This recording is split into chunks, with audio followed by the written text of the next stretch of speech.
గట్టిగా 10 సార్లు తిరిగి మీరు ఆ సమస్య పరిష్కారం చేసే బాధ్యత మీరు తీసుకోవాల్సిందిగా నేను కోరుతున్నా.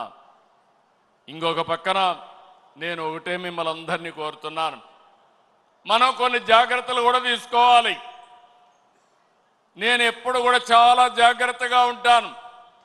ఈ కడప గడ్డలో చెప్తున్నా, వివేకానంద రెడ్డి మర్డరు నాలాంటి నాయకుడినే మోసం చేయగలిగారంటే తెల్లవారితో నిద్ర లేస్తే ఒక అసాక్షి పేపర్ ఒకటి ఉంది, టీవీ ఒకటి ఉంది, గుండెపోటుతో వివేకానంద రెడ్డి గారు చనిపోయారు. అందరి మాదిరిగా నేను కూడా నమ్మాను. అంతవరకు ఎప్పుడు కూడా నేను వేరే కోణంలో ఆలోచించేవాడిని. ఎన్నికల బిజీలో నమ్మితే సాయంత్రానికి మలుపుల మీద మలుపులు, గొడ్డలితో మెదడు కూడా బయట వచ్చి అంత చిన్నాభిన్నమైపోయి రూమంతా రక్తం ఉంటే అలాంటిది కడిగేసి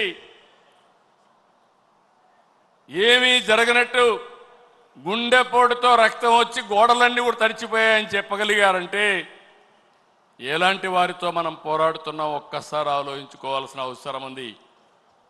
సాయంత్రానికి మలుపులు తిరిగి రెండో రోజున నారాసుర రక్త చరిత్ర నా చేతిలో కత్తి పెట్టి నా మీదనే నెపవేసే పరిస్థితికి వచ్చారంటే కెన్ యూ ఇమాజిన్ అని చెప్పి నేను మిమ్మల్ని అడుగుతున్నా.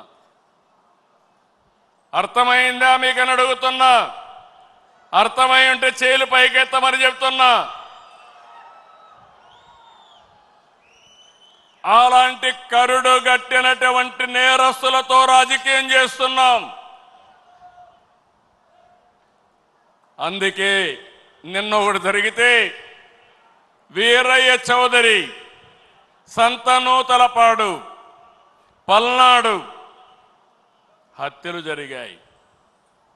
హత్యలు జరిగితే నాకు అనుమానం వచ్చింది.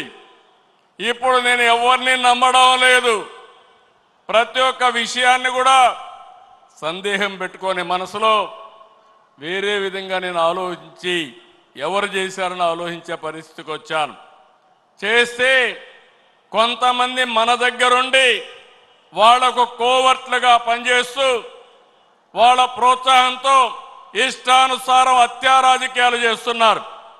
మన చేతితో మన వేలుతో మన కన్ను పొడుచుకొని తద్వారా రెండు పనులు, ఇది తెలుగుదేశం పార్టీ వాళ్ళు వీళ్ళనే చంపుకుంటున్నారు అని చెడ్డ పేరు తేవడం, వాళ్ళ టార్గెట్ని సులభంగా ఎలిమినేట్ చేయడం, ఇది నేరస్తులు చేసే కనికట్టు మాయ.